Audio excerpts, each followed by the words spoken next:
नमस्कार दोस्तों, क्या हम आम जनता की बात मोदी सरकार और निर्मला ताई ने सुन ली है? क्या अब अपने देश में महंगाई कम होने वाली है? क्या अब अपना लोग को टैक्स कम भरना पड़ेगा? चलिए इसी बारे में जानते हैं। जी हाँ, बिल्कुल आपने ये सही सुना है कि अब अपने देश में एक नया जीएसटी बिल लागू होने वाला है, जिसका नाम दिया गया है न्यू जैन जीएसटी रिफॉर्म। इसका मतलब है कि अब अपने देश में केवल दो तरह की जीएसटी आपको देना होगा, या तो 5% आप देना होगा या फिर 18% आपको जीएसटी लगेगा, जो कि 22 सितंबर से लागू होने वाला है। चलिए इसी के बारे में जानते हैं कि किन किन वस्तुओं पर आपको 5% देना होगा और किन किन पर 18% आपको जीएसटी लगेगा।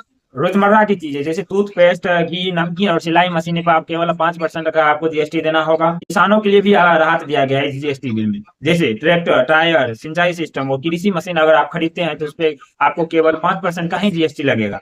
हेल्थ केयर और एजुकेशन जैसे मेडिकल टेस्ट किट, ऑक्सीजन, किताबें और पेंसिल पर अब आपको जीएसटी बिल्कुल नहीं देना है, क्योंकि अब जीएसटी आपको बिल्कुल नहीं लगेगा।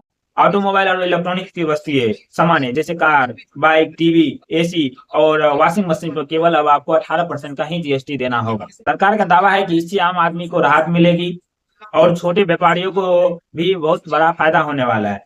आपको क्या लगता है, क्या यह बिल महंगाई को कम करने के लिए लाया गया है या फिर यह एक चुनावी जुमला है?